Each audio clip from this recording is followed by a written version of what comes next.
Okay, why don't we begin our program? Welcome to everybody that's here. I'm thrilled that we have so many people that are so interested in learning about Trump's Project 2025. I don't say it without his name because I want his name to be attached to this terrible, terrible transition plan. And as much as he wants to deny it, he can't. It's tied to him, and it is part of who he is in his transition plan. According to our guru, who most of us follow, I know, Heather Cox Richardson, 70% of the American people have not heard of Project 2025, or if they've heard of it, they don't know what it entails. It's just some 900-page document that they may have heard about. It is not new. The concepts in here are not new. They did not start with Trump. Obviously, he couldn't have thought of all of this. It started many years ago, many years ago. And Andra, our speaker today, will explain a little bit about the history, I hope, because a lot of it started with Ronald Reagan and the state legislatures implementing some kind of a plan to change our democracy. So what I want to do today is introduce our speaker. Andra Watkins is many things. She's got a lot in her background, but she is a writer. She's a very successful writer. She has written 5 books, and one is a memoir called Not Without My Father, One Woman's 444-mile walk of the Natchez Trace, which made it to the New York Times bestseller list when we liked the New York Times. She has spoken to groups on 3 continents, been a panelist on major writing conferences, and she was recently featured on Rick Wilson's The Enemies List podcast. Andra describes herself as a survivor of Christian nationalism. She was raised in the conservative churches, and that was part of her life until she started learning that there was another take on things. She is now the author of a Substack blog that comes out almost daily, called How Project 2025 Will Ruin Your Life. She divides her time between San Sebastian, Spain, which, if you haven't ever been there, I highly recommend it. It is a beautiful place, and Charleston, South Carolina. She is married to her soulmate, Michael, and they have visited Sedona multiple times, and they love hiking here. So I've told her after this session, she will have multiple friends in Sedona, and we would love to entertain her and have her and Michael come out here and hike with us. So without further ado, I would like to welcome Andra Watkins. Thank you so much for being here with us. We at Democrats of the Red Rocks really appreciate the fact that you're here. So thank you and welcome. Well, thank you for inviting me, Ellen, and reaching out to me and following my work and being such an enthusiastic supporter and being interested, and to Stephen Hanks for interviewing me for his program last week. And it's really important for people on the ground to see the importance of this message and tell people in their communities why they should pay attention to this. So I appreciate your having me here today. I'm going to talk about Project 2025 for a bit. That's usually, I give some of my background and then talk how that segues into Project 2025. But I do want to leave plenty of time for your questions. So I'll probably talk for 20 or 30 minutes and then leave the balance of the time for you to be able to ask as many questions as you want to ask so that you get as much out of this as you possibly can. So I am 55 years old. If you can't tell by now, I've never lived out of the South. I've always lived in the Southern United States. And I grew up in a rural South Carolina town where my parents decided to start me in kindergarten in a Christian school that was attached to a Christian Nationalist church in 1975 in South Carolina. So it wasn't really called Christian nationalism then. This was evangelical Southern Christianity. But I was on ground zero of this movement where our church affiliated with Jerry Falwell Sr.'s moral majority very early. And we used Bob Jones University's textbooks for the school, where I learned things that are fundamental and basic to Christian nationalism. And Shelley, you can show that slide anytime about the 7 beliefs of Christian nationalism so that I can talk about my history and educate you about that at the same time. So I learned as part of being in that world from the time I was 5 that the United States was founded as a Christian nation. That was what I was taught as part of history in my history books, that all the founders were Christians, that they all worshiped Old Testament Christian God, that our Constitution was steeped in the Bible and their belief in God. And many of them were white supremacists because they taught from the pulpit, even when I was a child, that colored peoples were cursed by God because of this story from Noah. So that's why there's such a nexus between white supremacy and Christian nationalism, because many of them are Christian nationalists. This was what they used to justify enslaving people in the lead up to the Civil War. And that kind of teaching never really went away in the South, especially after the South lost the Civil War. They believe, and I was taught, that the Bible is the perfect, infallible, holy, absolutely inerrant word of God. So there's no mistakes in it. They interpret it literally. So when the Bible says that the earth was created in 6 days, that God spent 6 days and rested on the 7th day, they interpret that as 6 literal 24-hour days, and God rested on the 7th day, sometime 8 to 10,000 years ago. It was all a young earth belief system. So my science books were also done by Bob Jones University, and they were all creation-based science books. So that's the science that I learned as a child. Because the Bible is perfect, it is also God's law.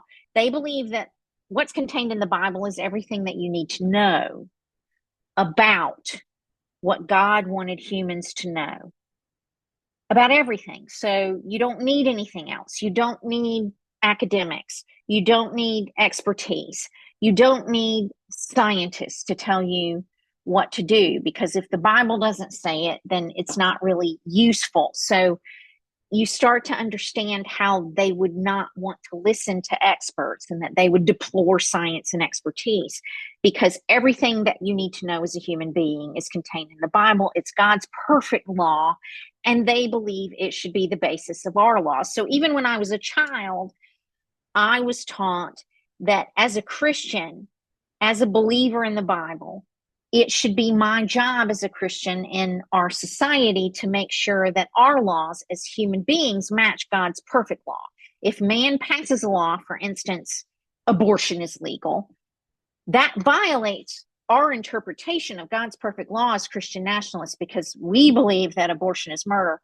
So we need to force our laws to match God's perfect law, the Bible. And that should be the basis of our laws. And that's what the founders meant.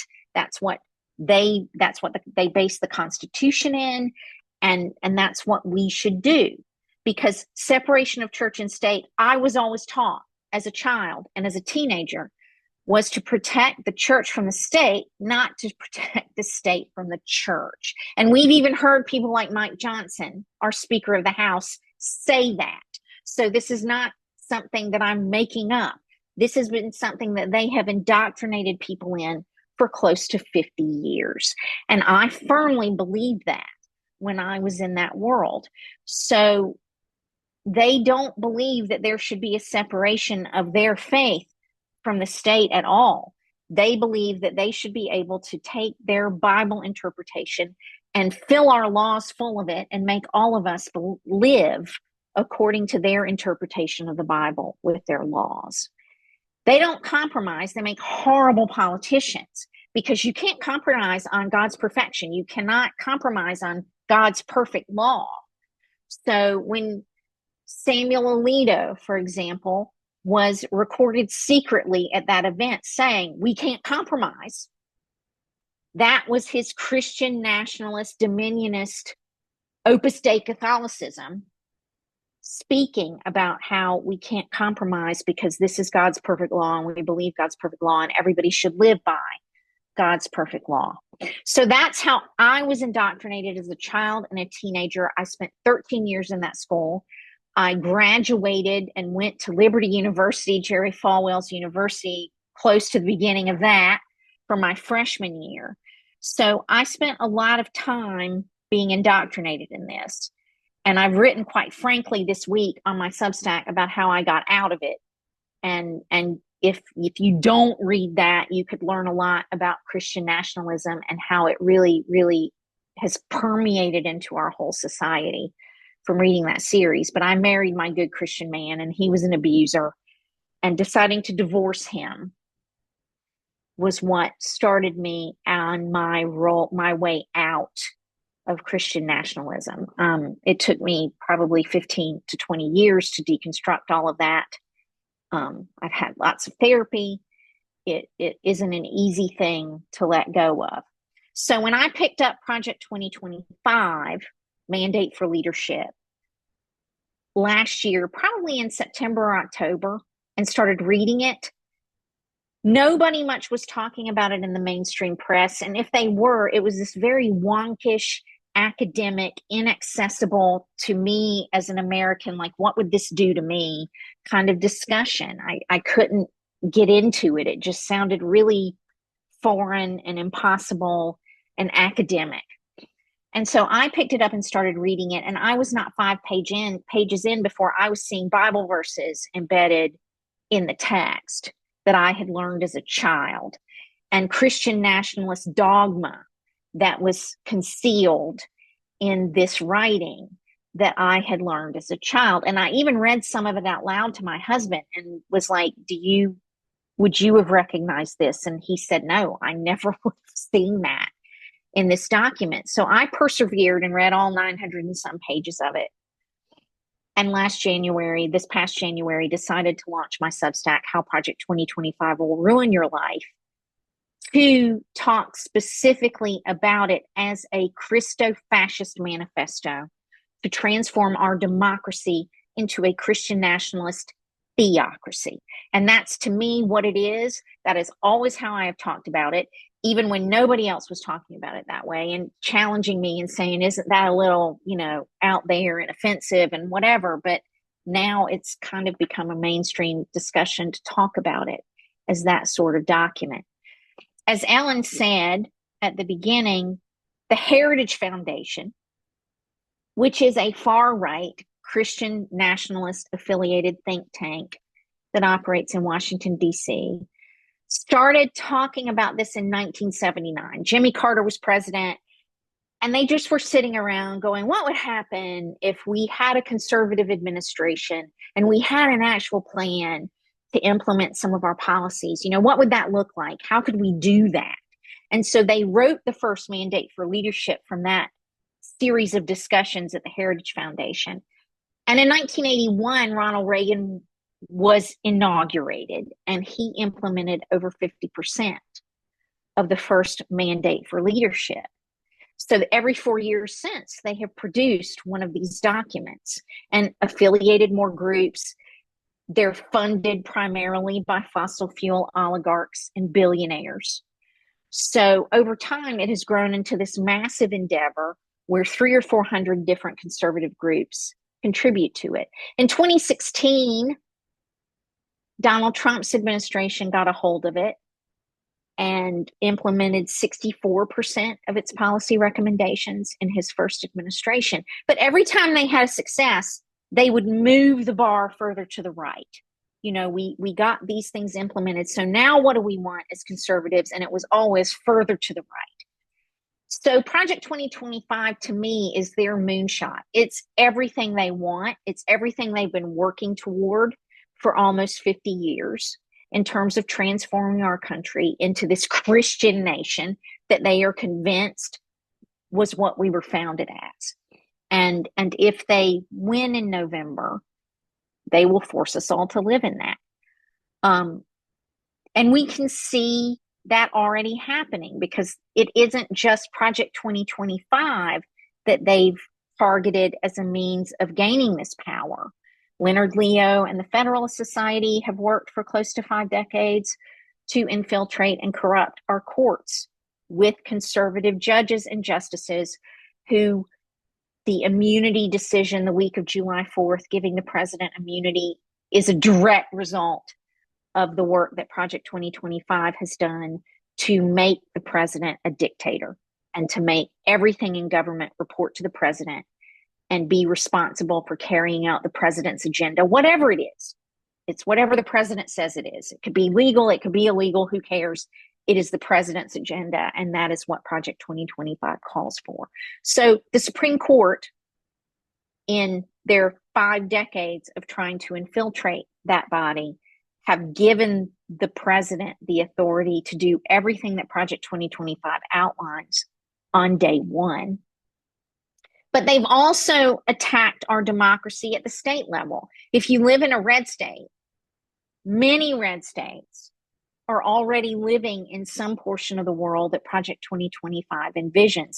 If you're in Texas or Florida, you're already living in some version of the Christo-fascist world that they want to create for all of us and force us to live in. And somebody's talking about Bad Faith, and it is a really good film, and all of you should see it. I know you've already interviewed the director and met with him, but if you haven't made time to see that, it really is a good description. It was very triggering for me because it brought me up with people that I hadn't thought about in a long time.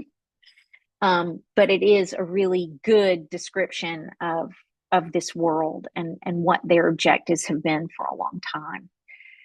You know, they also have been working for 20 years or so to do a constitutional convention. So they have another prong of attack that they've been working on that we really haven't heard about at all, which is just having a constitutional convention and changing the Constitution to make us a Christo-fascist theocracy where we're governed by their interpretation of God's law. They have 20-something states that have already signed on to approve that constitutional convention. They need 36. So that's why down ballot races and getting not Republicans elected at every level of government is so important right now.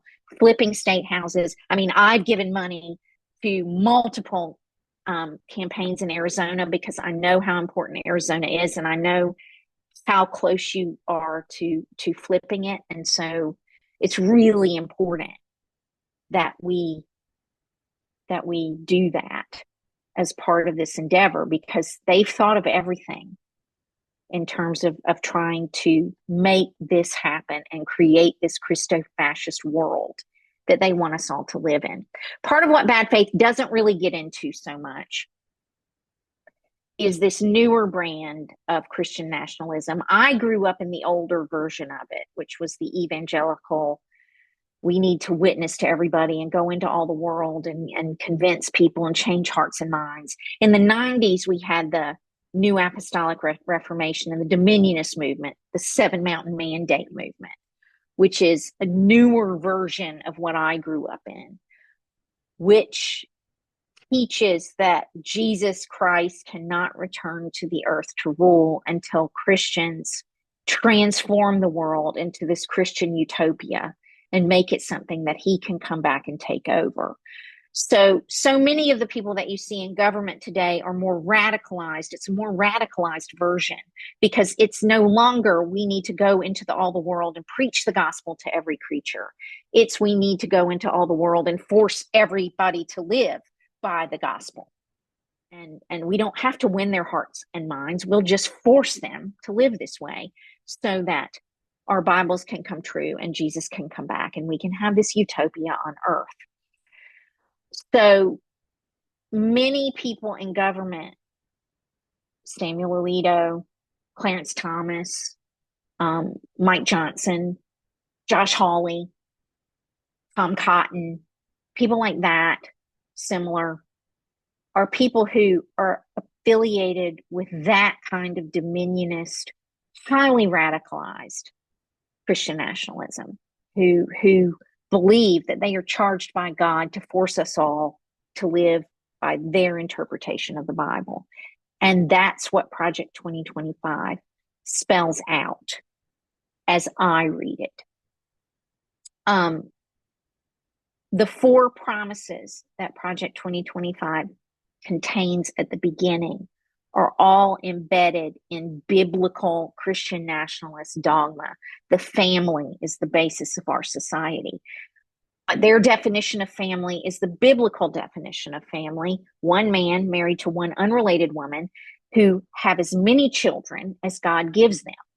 So they don't recognize any other familial arrangement as a real family. So same-sex marriages are not real families. Single parent homes are not real families. People who choose to live together as a married couple but don't believe in the institution of marriage, but have children and have a commitment and maybe live together their whole lives, aren't really families. And so their definition of family is very, very narrow. You know, they also believe that we need to protect our borders and secure our borders.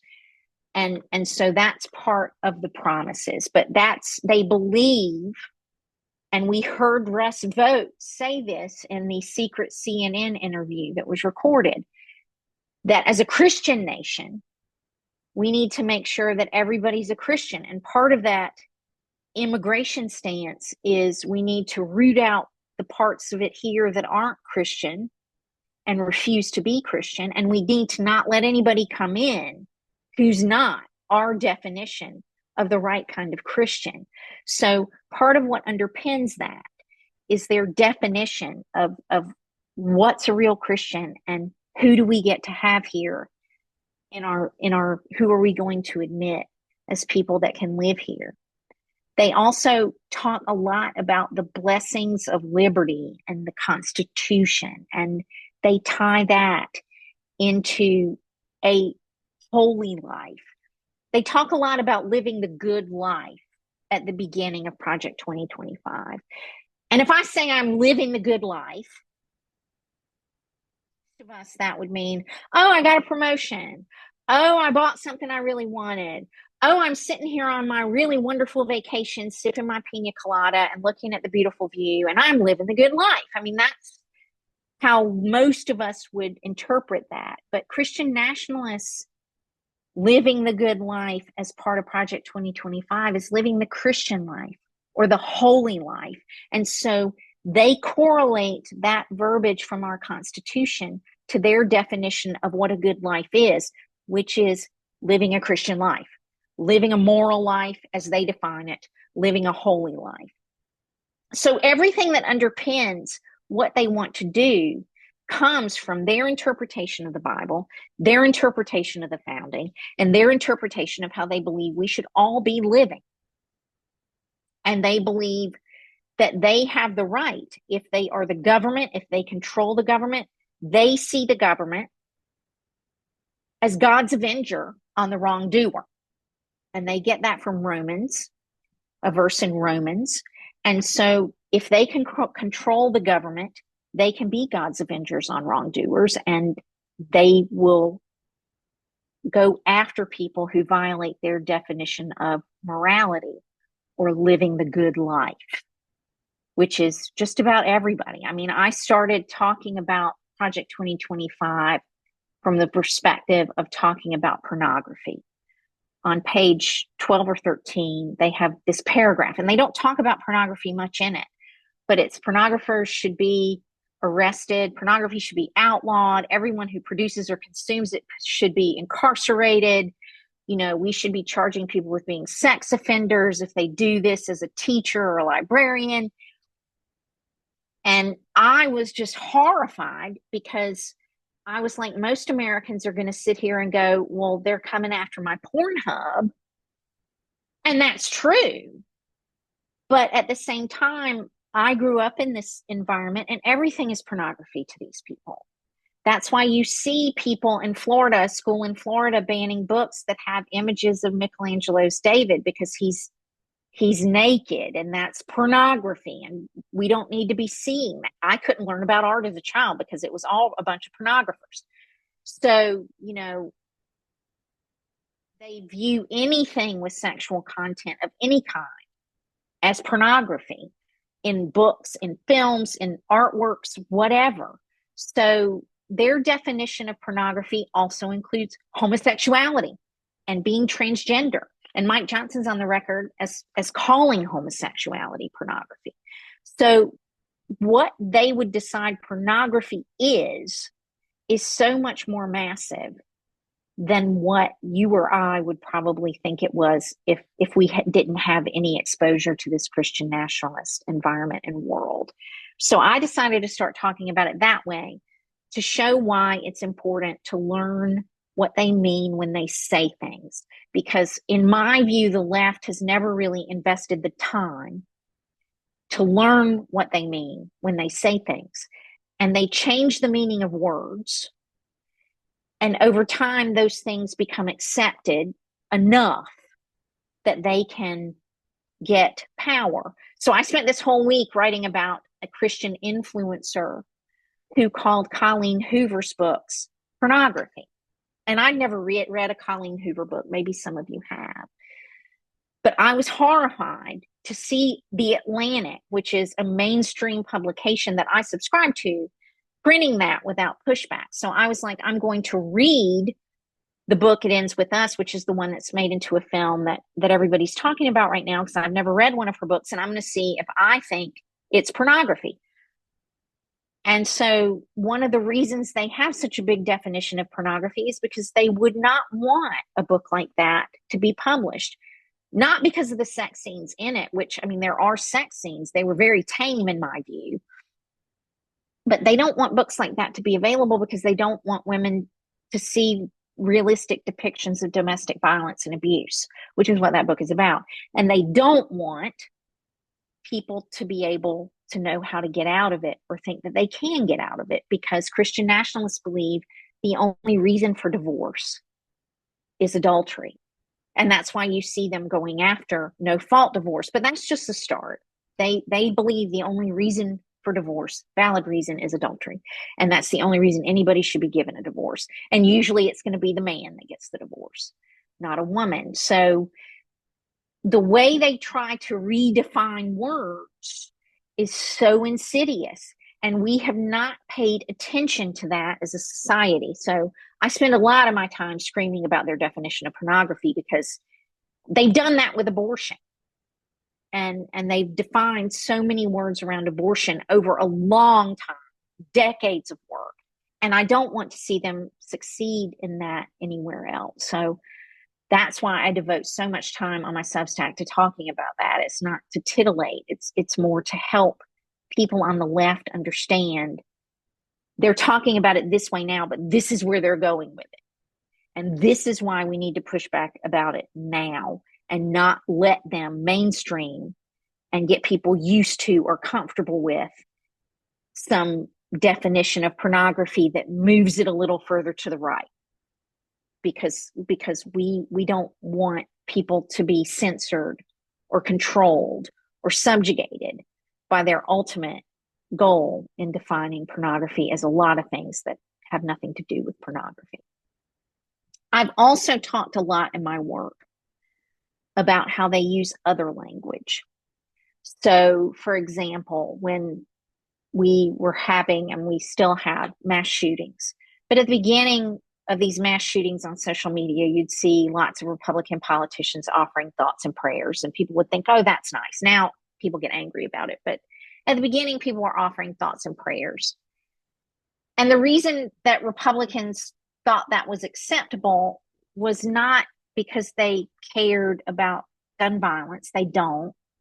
It's because they believe gun violence is God judging America for its sin. And so they believe we can't stop gun violence by making laws that limit our access to guns. They believe that we all need to turn to Jesus. And if If shooters just turned to Jesus, they wouldn't want to shoot people anymore. And so it's a failure of ours as a nation to not be following Jesus and to have turned our backs on the one true God. And so living with gun violence is part of God's judgment for not choosing to follow God. Somebody's saying, Stephen's saying, how AIDS was that as well. So that was why the Reagan administration really didn't care a whole lot about that disease, because they viewed it as this sinful disease that was judging this horrible perverted lifestyle, and these people deserve to have these problems. And so there's very much of that thinking in how they talk publicly about things, but they've gotten a lot more savvy in how they try to frame it so that they don't sound like jerks when they do something like offer thoughts and prayers for shootings. I've also given the example of a Missouri state representative who voted against rape and incest exceptions for their abortion ban by saying that forced birth can be the greatest healing agent. And people on the left get so angry and think, how can somebody say something like that? But it's really so insidious and such a revelation of how they believe and how they teach people, because they believe that an unwanted pregnancy is usually the result of the woman's sin, the woman not protecting the man enough, the woman tempting the man. There's some aspect of judgment on the woman for her sin. And so God has given her this unwanted pregnancy to teach her a lesson, to get her attention, to draw her back into communion with him. And they don't need to get in the way of God's judgment. She might not learn her lesson if they don't let her experience his judgment. So she needs to go through the full breadth and depth of that judgment, including being forced to have that child, so that she can learn the lesson that God wanted her to learn. It can be the greatest healing agent between her and God.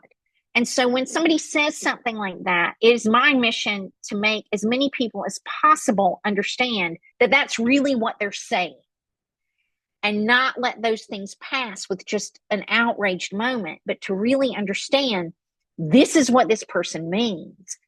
And this is why we have to make sure that we get all of these people out of government, because they're radicalized and they all believe this, and they will force us all to do that. I mean, somebody like J.D. Vance is exactly who I said Trump would nominate as his VP, because he's exactly the kind of person who believes these things and would force all of us to do them, and could, be in power for 30 or 40 years because he's only 39 years old.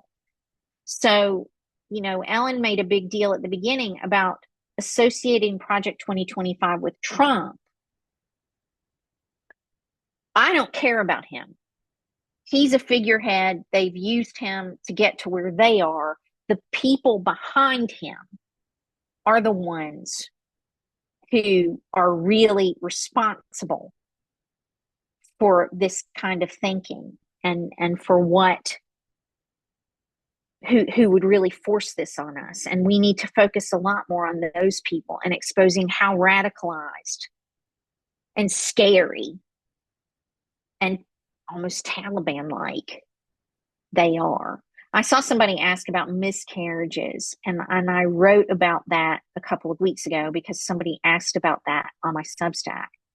Christian nationalists believe miscarriages are a result of some kind of sin. The woman usually, or the man, has some kind of unresolved sin in their life that they haven't confessed, and it makes them not ready to be parents. And so God causes miscarriage for that reason. It's why in that culture people don't talk about it, because if you go to somebody and say, I've suffered a miscarriage, that's the kind of response you're going to get. Well, what do you need to confess? What have you done to offend God? What do we need to pray over so that God can maybe make your next pregnancy a success? So, this kind of viewpoint permeates everything they do, and it underpins so much of Project 2025. The parts of it that horrify me are the parts that you don't hear a lot about. They want religious indoctrination to be required for everything. And that's really why they want to do away with the Department of Education, because they want to be able to make all schools Christian nationalist indoctrination schools. They understand the importance of getting to people while they're young. And as somebody who went through that and started at the age of 5, I understand how powerful it is and how all-encompassing it can be and how hard it is to get away from. So the younger you start, the more it sticks and the harder it is to deprogram yourself. So, people talk about them doing away with the Department of Education, but not so much about the religious indoctrination aspects of their goals for that. But they also want all welfare and all punishment for crimes to be religious indoctrination in exchange for help or in exchange for not doing more jail time.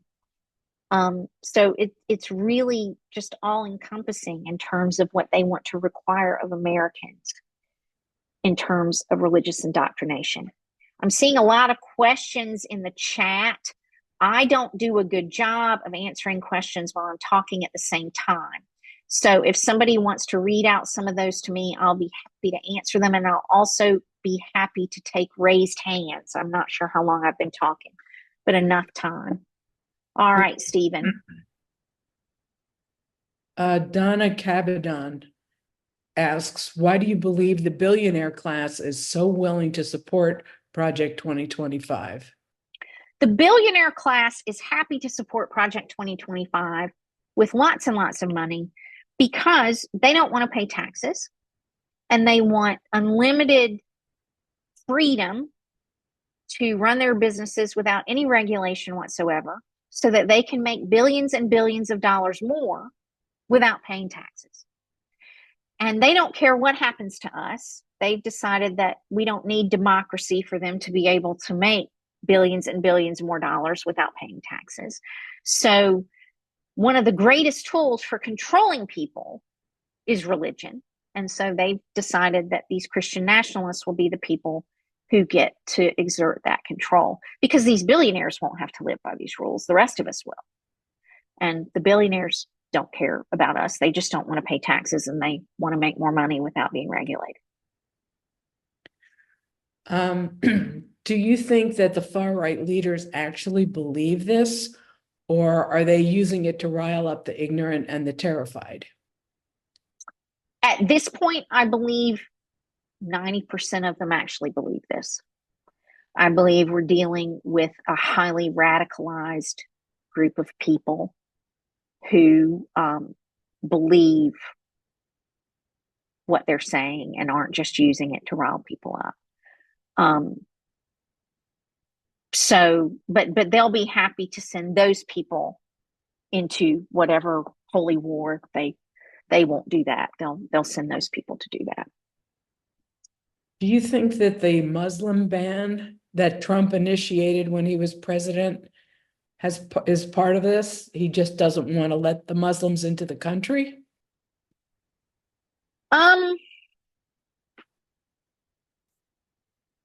I think there were a couple of radicalizing moments in American Christianity and in that branch of Christianity. Reagan winning the presidency and them seeing how much, the moral majority could accomplish in a decade, working with the Heritage Foundation, other groups, was somewhat radicalizing. It gave rise to dominionism. And then 9/11 was a really big flash in the pan for radicalization of these Christian nationalists. You saw a lot more anti-Muslim rhetoric in the wake of 9/11. A lot of demonization of the Muslim religion and Muslim people. So I think those events helped. And then Obama's election further radicalized people. And on the left, a lot of people were going, oh, we've made it. We've elected a Black man as our president. We've achieved multicultural democracy. We can be excited and we can celebrate. what we didn't know, and there's a book called Everybody Lies that a former Google vice president wrote. I think it came out in 2017. But his thesis was that people lie to each other, but they tell the truth to Google. So he delved into what Google searches were in the 48 hours after Obama was elected and found some exponential increase in how to kill an N-word and how to join the KKK and how to conduct a lynching and how to get away with that. And so that was really a radicalizing moment for this crowd of people. But we had no idea that was happening. We were all celebrating that we had created multicultural democracy. So one of the things that I always say to groups now is Kamala Harris is going to win in November. We're going to make that happen. And that is just the beginning of this war. We cannot sit here and think that we have achieved multicultural democracy because we have a Black Indian woman as our president. We're just starting the fight then.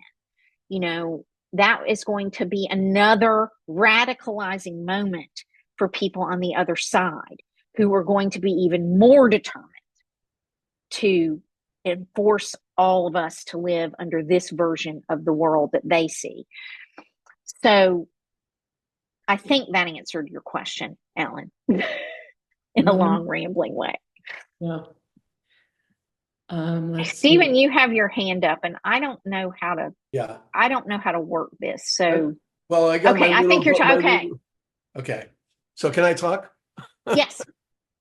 First of all, I really want to thank you for doing this, for doing my show, for doing this Zoom. It's really unbelievably important. Before I ask my question, I want to emphasize to everybody listening that if you talk to people about Christian nationalism and or white supremacy, especially if you talk to people you may know that are on the right, who may be MAGA or Republicans, you are going to get a lot of pushback under the heading of this is left-wing conspiracy theory and we're being alarmist. And you really have to push back on those kind of things, because nothing could be further from the truth. This is serious, okay? Really serious. And it's so serious that the two phrases that you didn't hear at the Democratic convention were Christian nationalism and white supremacy, because you can't talk race and religion in that kind of forum, but that's what's going on. End of my speech. So now I'll tell you what. So one of the things that my wife keeps telling me, and she's on the Zoom. I've seen her name pop up. Yeah, so she keeps telling me that I should not look at social media before I go to bed. And I don't listen. But the other night, actually, I think it was, what's today? This was Monday night. This was a story on Slate that really triggered me, and it speaks to what we're talking about. And I'll just read one little paragraph, and then you can comment. The title was "The Local Version of Project 2025 is Already Causing Devastation." Here's the comment. But the awful truth is that Trump doesn't have to win in November for this Christian nationalist blueprint to be put into action across the country. Outside the sight of the national political press and seemingly beyond the reach of the Biden Justice Department, which has to go when Kamala wins, MAGA-dominated states are enacting policies that implement the same retrograde worldview that animates Project 2025.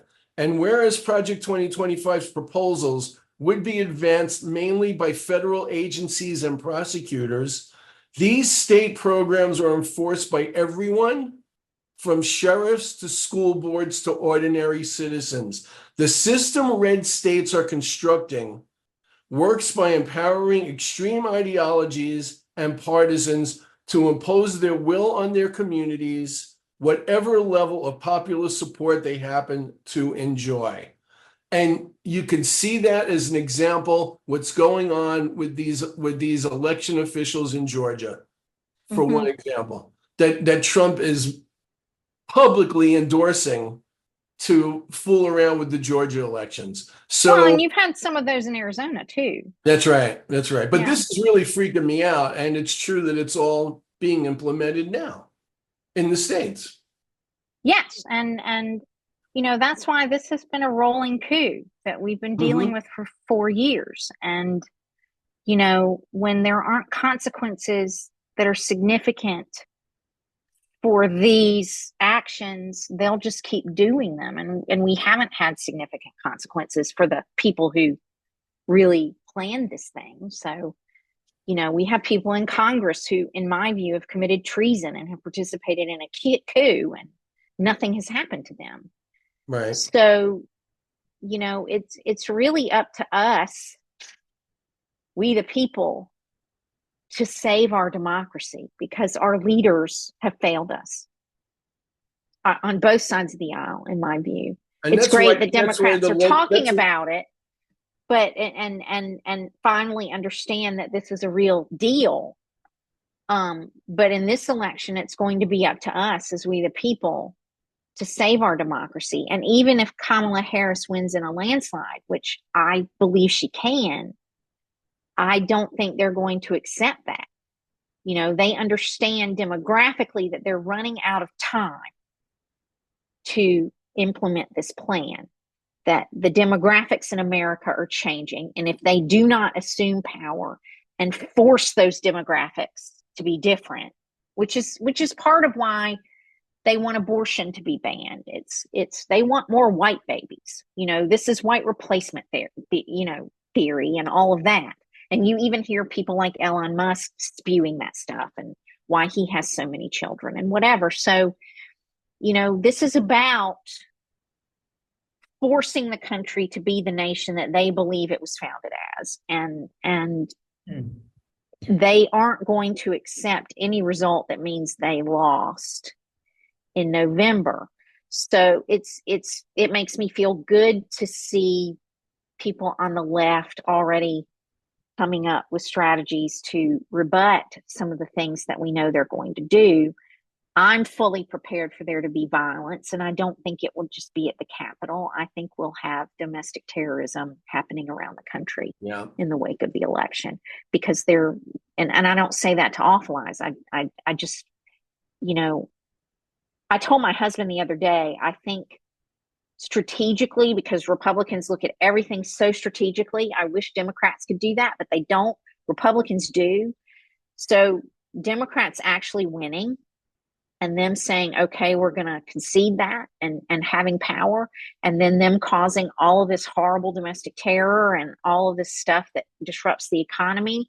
They know Americans are going to blame whoever's in power for that. So in the long game they like to play, conceding a Democratic victory in November doesn't necessarily mean that they're not going to work that much harder to try to discredit Democrats for the 2026 midterms and the 2028 election, where really 2028 is where they've run out of time. By 2030, the demographics will really have flipped. They want Trump as a president who is the biggest sinner that you could have in office. He's done everything against the law, and they want him as the president, and he just wants to be president so he doesn't have to go to jail. Am I wrong? No, you're completely right. They don't care about Trump's morality. He is a blank slate that they can flatter and get, he can do whatever he wants to do to a point, and they are fine with that because he doesn't care what else they do. He doesn't care about these policies. Other than retribution, which I absolutely believe he will do a bloodbath in the wake of his election if he won. And they would sit back and let him do that because in a lot of respects, he's getting rid of people who would resist them. But I proposed the scenario that, if he won, that would happen. He'd have his big retribution bloodbath. And then they'd trot out, sometime next June or July and say, oh, it's so terrible. Our dear president died in his sleep. And now J.D. Vance is the president. And that's really who they want. I mean, they've used Trump because he's such a cult figure. He knows how to run a show. He knows how to draw people to him. And so they've used him. They don't care what he is. He's just been a useful tool for them. We waste time talking about him because he's meaningless. The people behind him are the horrifying people that we need to be talking about and exposing every day. Andra? Shelley, you have your hand up. Oh, go ahead. Yes, I do. So how do you see us, or do you see us eventually getting away from Christian nationalism? Even when Kamala and Tim win in November, the conservatives are still going to be pushing this radical agenda, and they're going to keep pushing it forward and forward, and eventually a conservative is going to win. What happens at that point? Do you see us ever getting away from this? I don't think eventually the conservative has to win. I think Americans have to adopt the mentality that this is a trench war, that we have to dig in and fight this war for a long time. Protecting democracy is not something we do for a couple of months leading up to a big election. Protecting democracy is something that we have to do every day. We have to invest in that every day. And not, I mean, I don't say that to say I want to be outraged every day or that we need to be upset every day. I don't think watching the news every day is how we do that. I think Democrats should work together better to develop strategies so that we are the people who are protecting and strengthening our democracy every day in meaningful ways. And if we do that, then over time, I mean, Christian nationalists are never going to go away, but there won't be enough of them. A lot of them are really old people. I mean, my parents are 90 and 85. So some of it is just waiting for enough of these people to not be able to vote anymore, because demographically, they understand that's where they are. They'll always be there, and we always need to be cognizant of and fighting against them. But over time, I hope we wouldn't have to devote as much energy to that. Yeah. Andra? I hope that answered your question. It did. Thank you. Okay. It gave me some hope. Andra? Yes. I don't know if you heard this today, and this has been going on for a few days, and it's kind of interesting. So today, Trump was interviewed by a reporter in Florida. I don't know how she managed to get access, but she asked him about the abortion issue, and his response was about the bill that's up to be voted on in Florida to put it on the ballot. Mm-hmm. And his response, because he knows how toxic this issue is, and by the way, I believe that he's pro-life and he's just not saying it personally. But he said that he doesn't think that the 6-week abortion ban is a good idea, that he thinks there should be more weeks. He's also been making statements that have got a lot of anti-abortion evangelicals saying they're not going to support him now. I don't know how much. So my point with all this is not only that it's typical Trump, he doesn't really have any beliefs, but it also goes to the point you made before about he's not really making the policy. DeSantis's spokesperson has already issued a statement pushing back, saying that basically they're going to go ahead and do what they have to do, and they're going to fight this pro-abortion law. So, well, the Republican stance, the Christian nationalist stance is abortion is already illegal nationwide. Right. Because of the Comstock Act. Mm-hmm. And the Comstock Act, for those of you who don't know what that is an 1870s anti-obscenity law that this man named Comstock wrote who was just a pervert and thought everything was gross and sinful and sex and, you know. And so part of that law banned the mailing of abortion supplies and contraception. The contraception piece was subsequently taken out of it in the 1970s, but the law was never repealed. So they believe abortion is illegal because we have this law on the books that's never been overridden that says abortion is illegal. And if you go and look at what far-right groups define as abortifacients, it's every form of contraception that works, you know. So you can't do birth control pills, you can't do IUDs, you can't do NuvaRings, you can't do any kind of hormonal birth control whatsoever. So you're left with condoms and spermicidal sponges, some other thing, you know, but not the kinds of contraception that really work. And the only kind of contraception Project 2025 endorses is essentially the rhythm method. So, you know, people need to use, there's a suite of things, 3 different tools that women can use to monitor their system. And that's what they endorse in Project 2025. So they believe that all of this stuff is already illegal in the United States, and they just need to get the Supreme Court to say so. And, you know, Clarence Thomas and Samuel Alito even brought Comstock up in one of the cases that they had earlier this year. So, you know, that's their attitude. It's already illegal all over the United States. We just need to assume power and force everybody not to do it. And they have a plan in Project 2025 for that. So say the state of California has protected abortion in their state constitution, and they say we refuse to enforce this national abortion ban because our state has decided, because states' rights, that we can, you know, determine whether abortion is legal or not for our citizens. And they'll say, okay, fine, California, we gave you X number of $1 billion of federal money last year. You're not getting that now. We're not going to fund you. So they will withhold federal funding to force blue states to comply.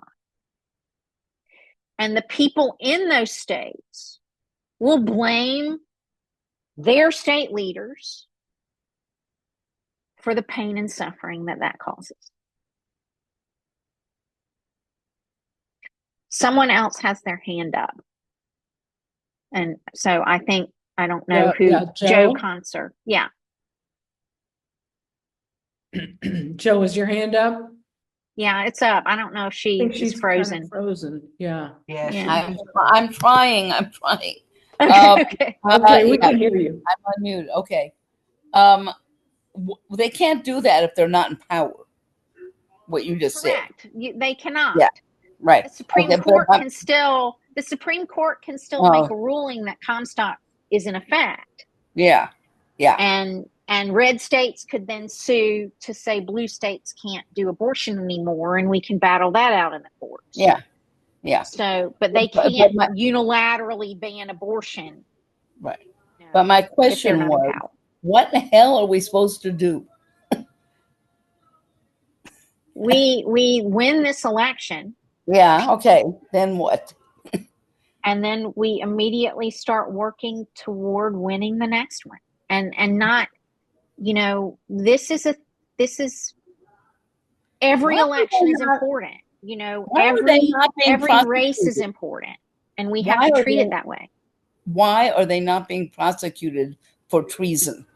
They are preaching the violent overthrow of the government. I heard them say it. Being prosecuted for treason, in my view, is something that the Justice Department has to decide to do. And for whatever reason, Merrick Garland's Justice Department has decided he does not want to pursue that. But do you think there's a chance that when we get a new president, it might happen? I would hope that Kamala Harris would appoint an attorney general who would be more amenable to enforcing the rule of law in that regard.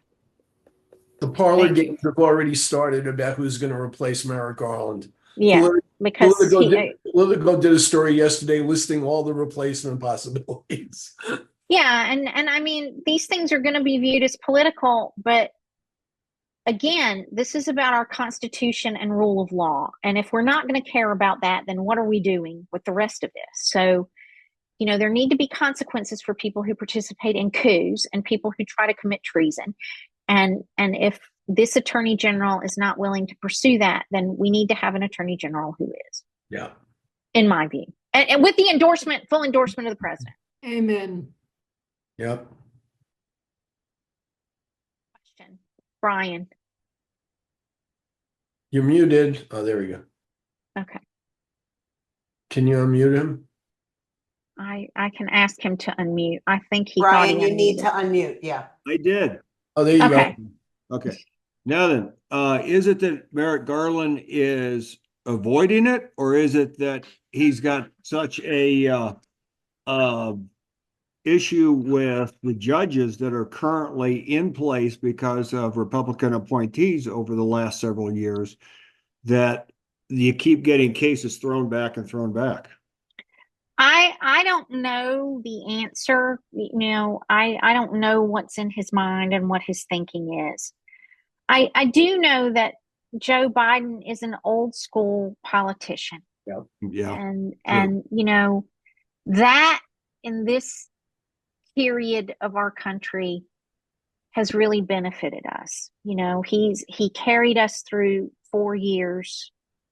His ability to make deals, his ability to talk people into doing things they didn't want to do, you know, a lot of that has been really valuable.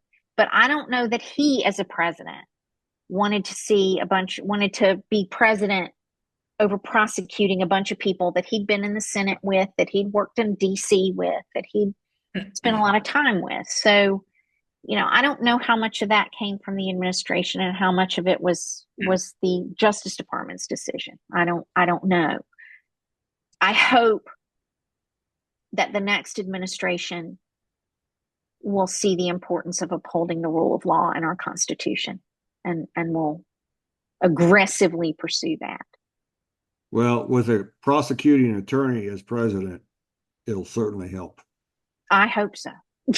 Thank you. You would think. Look, Ellen, you have your hand up. I do. School vouchers is a very hot topic here.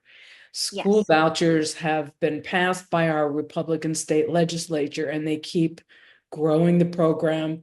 They're not held accountable. Our governor can't seem to stop this, can't seem to or won't, I don't know.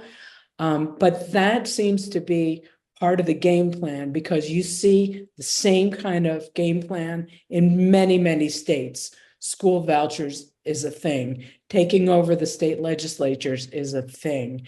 Mm-hmm.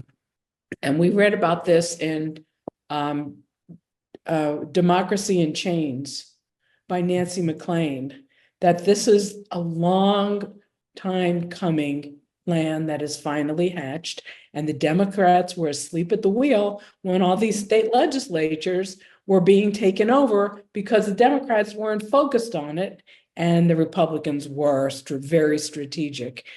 And I don't know how you stop that other than by trying to flip these legislatures. And we are very close, but I think the school vouchers will bankrupt the state if we can't get a change in direction from the legislature. The school vouchers will bankrupt the schools. You won't have public schools anymore. And that's the point of it. You know, we want to bankrupt public schools so that we can only have Christian nationalist schools and can direct the kind of indoctrination we want children to be put through, because we don't ever want to have another Generation Z.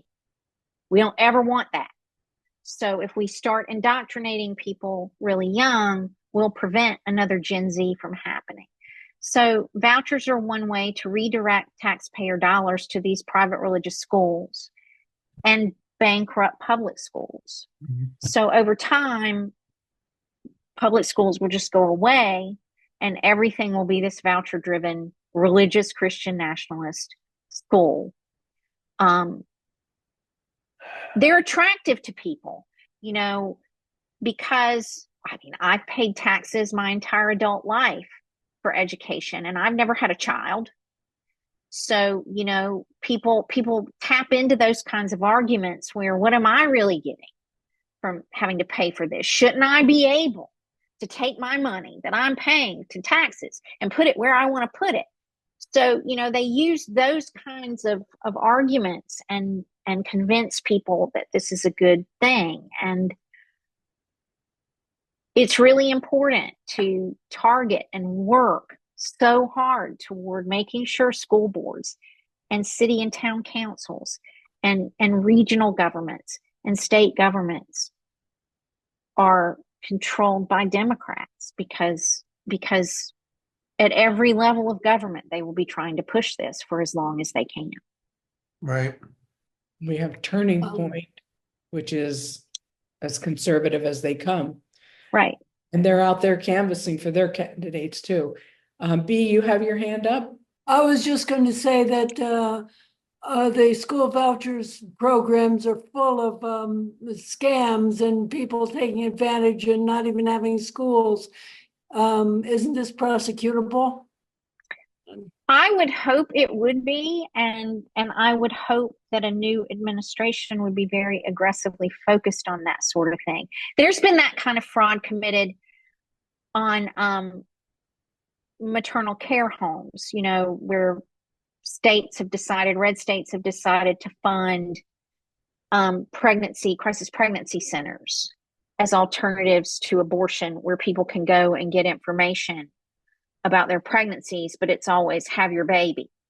Yeah. And so these are all run by, you know, religious organizations. They're all nonprofits, but billions of taxpayer dollars in red states have gone into these programs.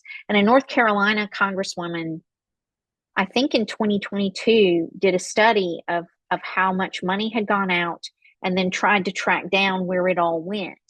And a lot of it was going to P.O. boxes that they didn't know who the people were who were picking it up. It wasn't affiliated with any business. Some of them were going to people's vacation homes, some of the money. So there's a lot of fraud that is being committed in all these programs with these nonprofits. I firmly believe that Americans need to bite the bullet and not just make billionaires pay taxes. I think we need to make nonprofits and churches pay taxes because they should not be exerting this much power over our lives and our political processes and taking as much money as they do from our taxpayer dollars without paying taxes. So, you know, that for me is an issue that I just scream about all the time. You know, all these people need to pay taxes.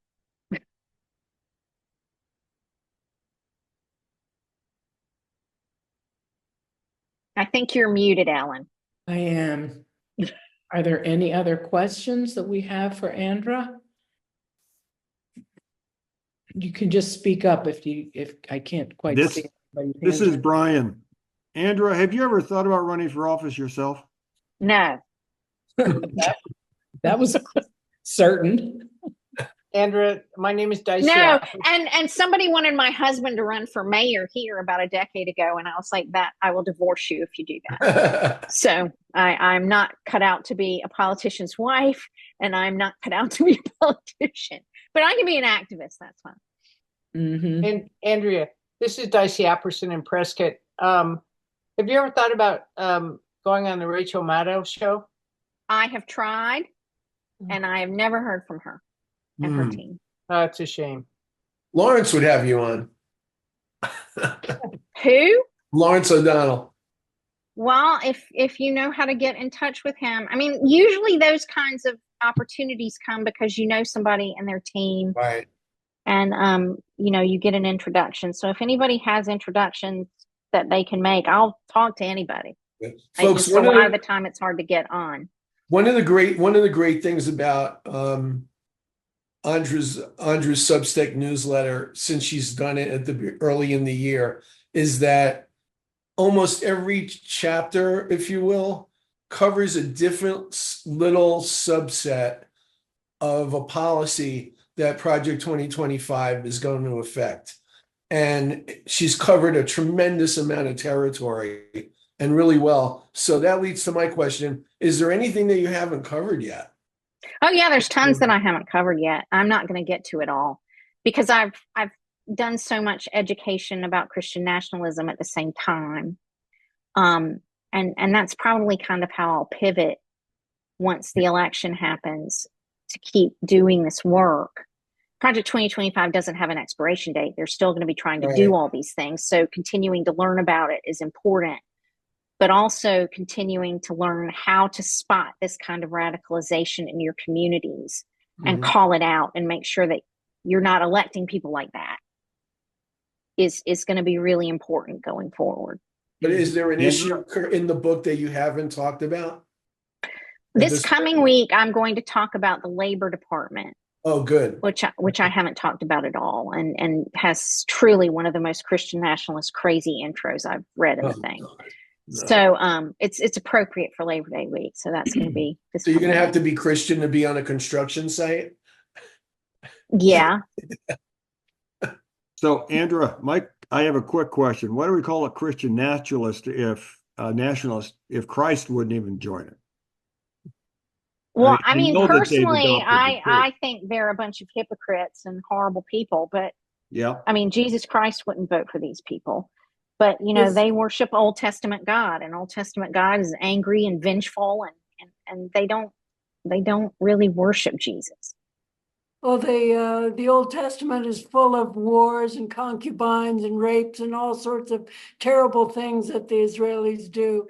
Oh, well, I mean, I wasn't allowed to have sex education at all. You know, in Christian schools, you can't talk about that because any learning about sex makes you curious about it, and then you might do it, and that would just be terrible. So I couldn't learn about that at all, but I knew what adultery was and what incest was, because of the Bible and Bible stories, you know, from the time I was small. Yeah. But how much anti-Semitism is in there? Full of incest. The Noah story, after they landed on Arafat, he slept with his daughter, got drunk, and his daughter seduced him. And no, I mean, there's a lot of that kind of stuff in there. You asked about anti-Semitism, and I know we're running long on time, so I don't want to do too much more, but I will answer your question. I grew up in a branch of Christian nationalism that loved Israel. I was always taught as a child to revere Jewish people and to respect them because Jesus was a Jew. It's more common on the Catholic side of Christian nationalism to hear things like they murdered Jesus. And so, you know, I think that's where a lot of the anti-Semitism comes from on that side. But I personally never experienced that aspect of it.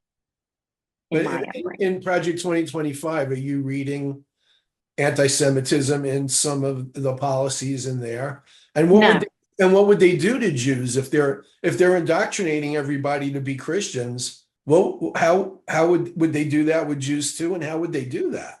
Well, you know, I was always taught that because Jews are God's chosen people, even though their faith is wrong, even though they rejected their true Jesus and allowed him to be crucified, you know, Jesus, because they're his chosen people, would give them a second chance to accept him. Oh, wow. So they will all be given a second chance to accept him. Thank goodness for small favors. Someday. So, you know, that's what I learned, that they wouldn't all be cast into hell automatically because they're God's chosen people. But they would if they still rejected Jesus. Right. But at the end of days, it's the destruction of the Jews. Well, yeah, I mean, the Battle of Armageddon is supposed to happen in a valley called Megiddo in Israel. Yeah. It's the final battle where Jesus returns and kills the Antichrist and all of that. And that's what I grew up hearing. We have one more hand raised, and then final question. Yeah. Donna or Linda? Yeah, it's Donna. I I just wonder, I worked at a community college, so I got a lot of I had a lot of different experiences with kids coming from charter schools, Uh-huh. and they were getting terrible educations. And there were kids who were supposedly being homeschooled so they wouldn't be propagandized by the high school or whatever. They weren't even going to school. I was working with one.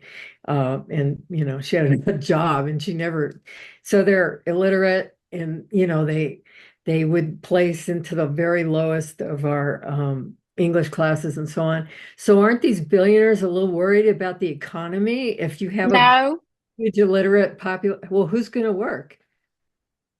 they'll be happy to make as many of us serfs and enslaved people as possible. But Part of the retribution plan that nobody talks about is, Project 2025 calls for opening the voter rolls that are private to the federal government for the purpose of making sure illegal people, illegal immigrants aren't voting. But really, the purpose of it is to see who's voting Democrat. Right. yeah, And so they can harass and oppress and investigate and possibly incarcerate their enemies that way. And that's a good labor pool. Governments like that make places like concentration camps for a reason. they just said today that naturalized citizens are being taken off the voter rolls because what they did was they just got the IDs of everybody who'd ever had an immigration ID and removed Mhm. the rolls, even though many of them have been naturalized by now. Well, and I mean, it's really important. I live in South Carolina and I check my voter registration status right now a couple times a week. It's really important to keep checking that and Wow. making sure that you haven't been purged for some reason. That's scary. And take a picture Right. of, to make sure that you have it, because they're being pretty aggressive in some states with that. I mean, they're not so much in South Carolina because we've always been crazy. So we vote against our interest here because we always do. But in a state like Georgia, in a state like Arizona, I would be checking it very regularly. Mhm. Right. Thank you. Well, this has been a fabulous discussion. I can't thank you enough. Janine Reno, who was on this call, is the one who recommended that we try to contact you. So thank you, Janine. Thank you, Janine. I saw that Chris C. Holzer said that she's been on many Project 2025 discussion Zooms and that this was the very best.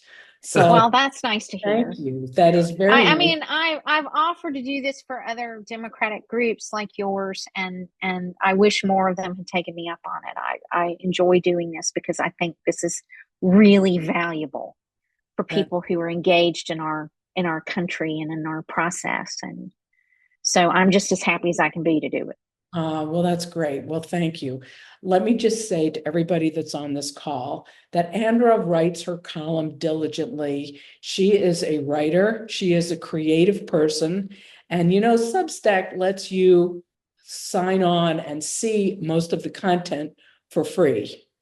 But that's not necessarily the idea. People like Andra that spend their lives doing the research and doing the writing deserve to be compensated just like any other creative artist. So I'm hoping that you will go on to how Project 2025 will ruin your life and kick in some money here because she's worth it. I mean, she deserves Well, it. and it's just me, and this is my full-time job right now. So I work probably 50 hours a week on this. So 3 posts typically a week are behind a paywall and 2 typically are free.